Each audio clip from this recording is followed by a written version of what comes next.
Welcome to the tropical greenhouse Weihenlinden.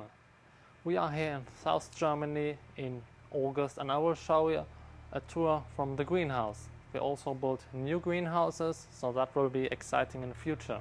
So we start with a nice fig tree growing here. This plant is about 2 years old, but I cut it down, so the plant you see is 1 year old. It fruited already, so no figs to show, but over there I have really nice figs. We have here a lemon guava with a nice fruit here. So this one is not quite ripe, but it will get really yellow and taste really good. A tree bears fruit year round and flowers also year round. So every new growth gets new flowers. So this one is a new growth, has 2 new flowers, 1, 2. After a week, the flowers open like this. They smell really good, really fine, and the plant is self-fertile. 2 weeks later, they look like this. Nice fruits. And it doesn't take long, about a month or 2 later, the fruit will ripen. This tree was planted in the end of December, so the tree is 8 months old. They grow really fast. They don't grow really big. We have here some new fruit trees ready to graft. These are cherimoya trees. Well, they look okay. You can graft them here. So you can graft whatever you like. A tree like, what could put a soursop. I could graft a soursop on top of it. I have a tree. So you can save lots of money by making your own trees. But you have to graft them, otherwise they will go far too big. So just a minute ago a fruit fell in my hand. They look like this. And if I open it, I have quite big seeds, but they're okay. So I can try one. It tastes like a guava.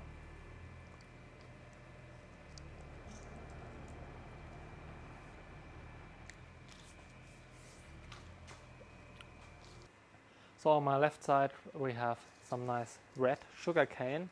It would be nice to have more varieties, but they're really difficult to get here in Germany. Then here is on the right side a nice coffee tree. Coffee tree has no fruits at the moment. I don't know why. It flowered, but there are no fruits. This tree is 2 years old. Of course we have many papaya trees. Like this one should be the variety Red Lady. It's a normal dwarf papaya variety. Dwarf means that it starts to flower at an early stage. They grow all the same height at the end of its life cycle. It would be about 12 meters. Bananas. This is a really nice Hawaiian banana called Weihenlinden white. Has no white fruits. It has just a white stem, like here. You can see it looks a bit white. If you make this, it's white. This is why it's called Weihenlinden white. And here are the fruits.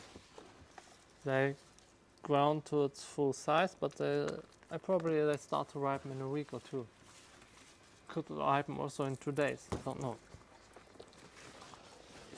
It's a really good variety.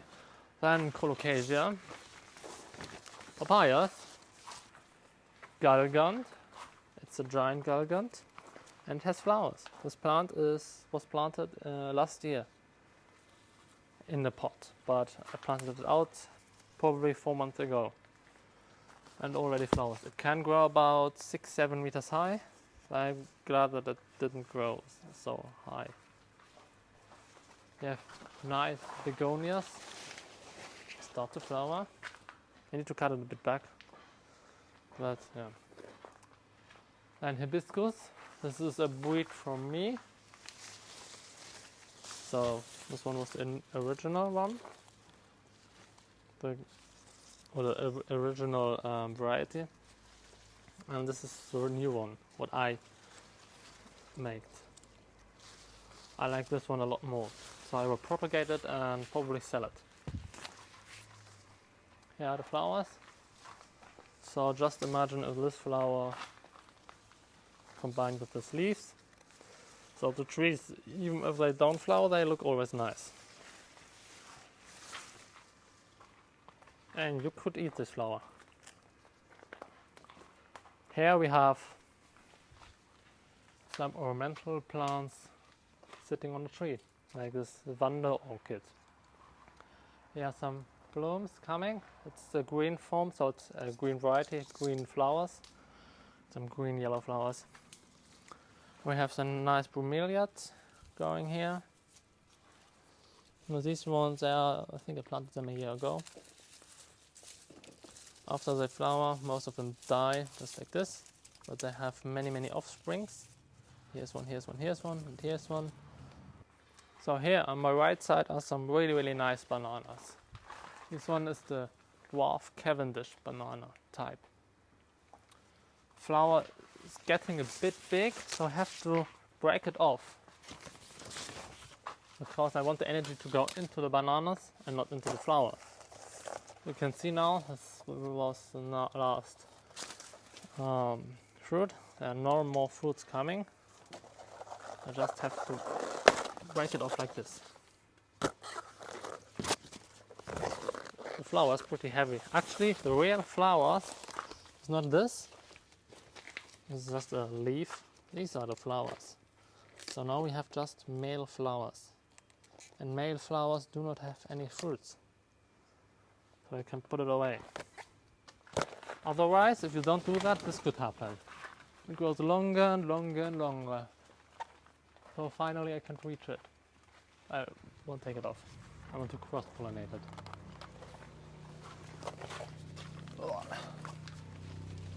By the way, this one is a winter hardy edible banana. It's one of the only edible bananas that are really productive and winter hard.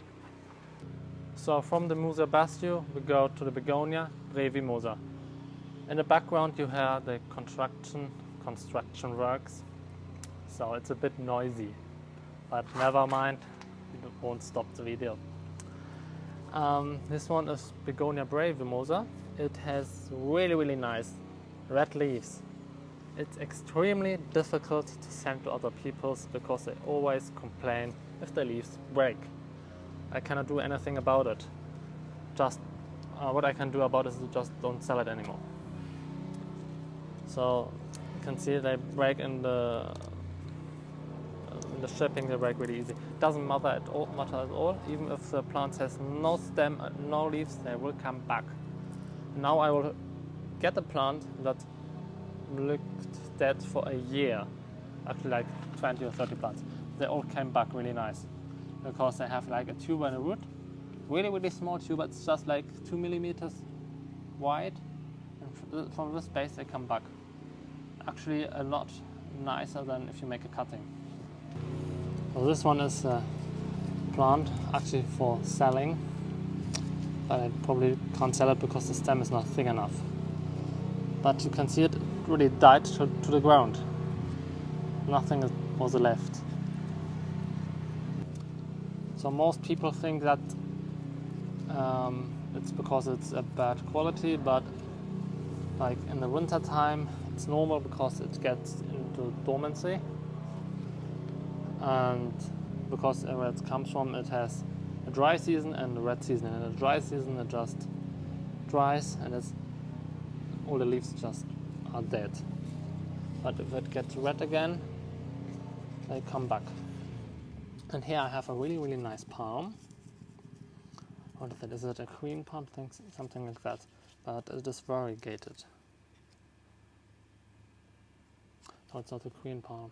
It's a really nice palm. So I will sell them. I have many seeds left. I will grow one really big. Probably this one, because it's one of the nicest ones. Yeah. The palm is 2 years old. Takes a year to germinate. and yeah, a year to grow like this, or more than a year.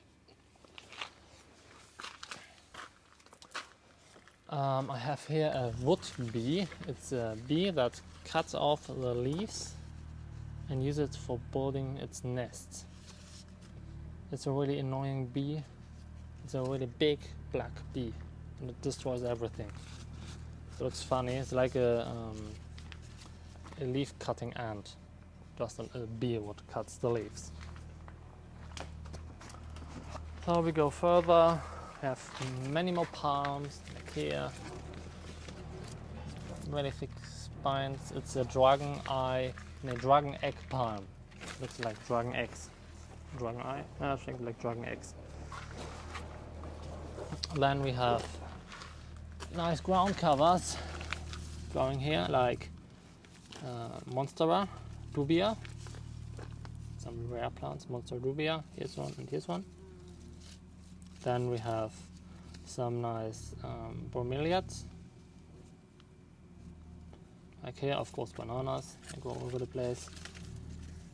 We have pineapples, what is also a bromeliad. This one are ladybugs, Australian ladybugs. Here's the botanical name. Then alocasia. This one, the red one. It's just a ton of chalk on top of it, but you can see it here, it's a red one. So this one is a really, really nice tree if you live in a tropical climate like South Florida or where there's no frost. So this is the name, Begonia cauliflora. It flowers all year round, it never stops flowering since I made the cutting. It can grow up to like a big tree. Doesn't grow really fast in here, don't know why, probably because it's in complete shade of this neighbor tree. It's a really fast growing tree. Yeah, but this one is a really nice tree. I don't know if it probably is good for insects. You can see it here. It never had fruits, so I don't know if it is self-pollinating or not. But looks really good. Yeah, bananas, more bananas here. Here, cooking bananas.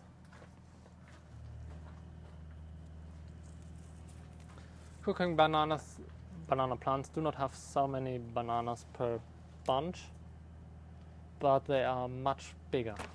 These ones are normal Cavendish bananas. Oh, dwarf Cavendish. We have also lemongrass growing all over the place. It's really, really easy if you grow limegrass or lemongrass. So this is lemongrass, and this is limegrass.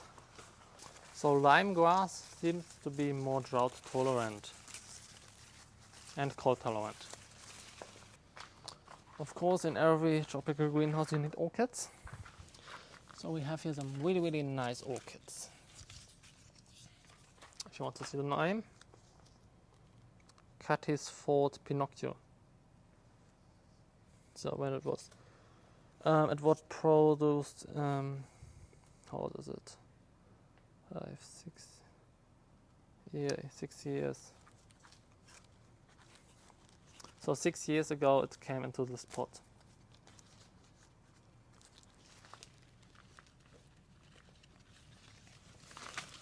Yeah, we have some really nice pepper plants.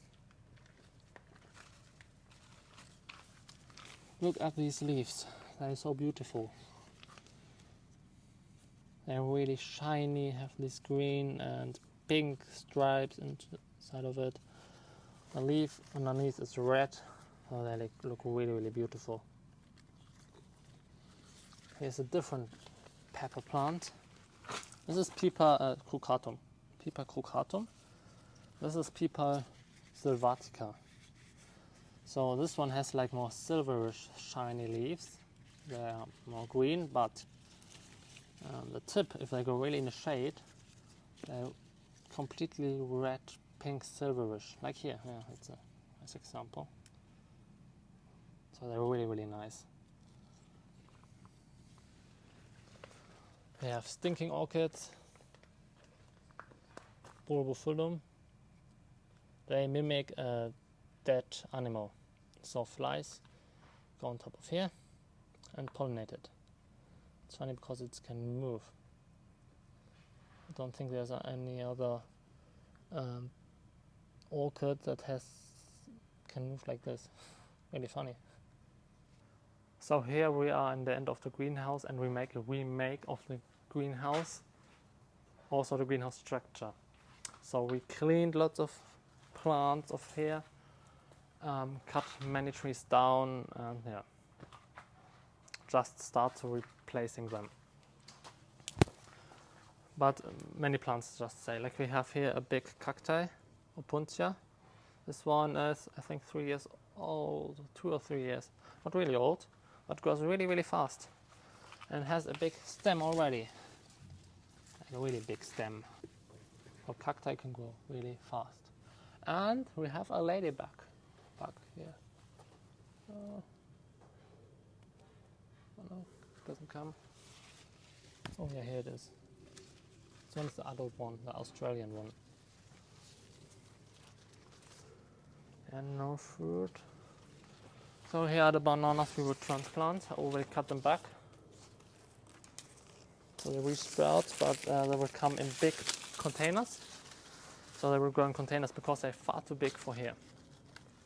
So the other greenhouses are much taller. We grow turmeric.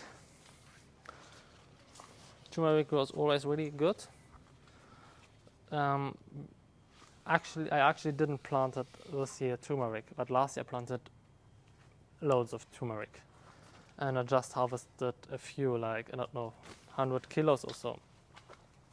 So this one just regrow. Probably I harvested here a few, but I just let 2 tubers in the ground so they re-sprout. So we do not spray, so animals have a chance to survive. Also ants, like here. So we have a big ant nest inside of a papaya tree.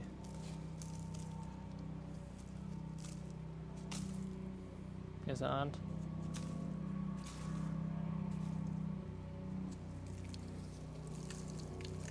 So at the moment the ants flew out. They make this once a year to make new colonies.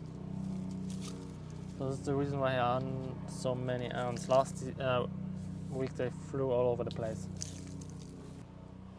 Yeah, we make many drainage holes.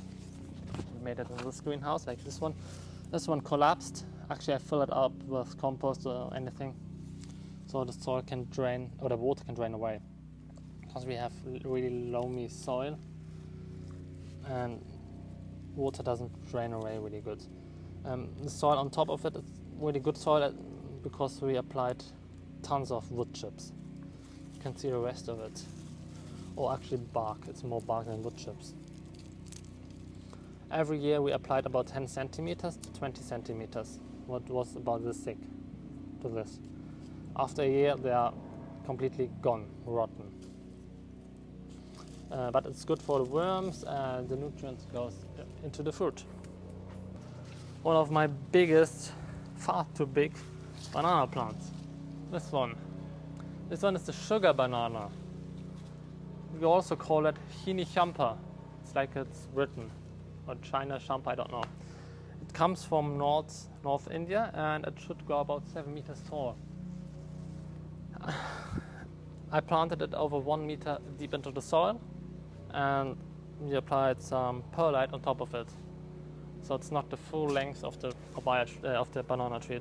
It's actually 1 meter or 1.5 meters taller. And still it doesn't have any flower. It looks really good actually, and it has really nice bananas. One of the nicest bananas I ever tried. But not from this tree, I just from store-bought ones. So here we are on the outside of the greenhouse and we still have a few plants standing outside, like a geranium, or pelargonium. This one, passion flower, a red one, some olive trees, some figs,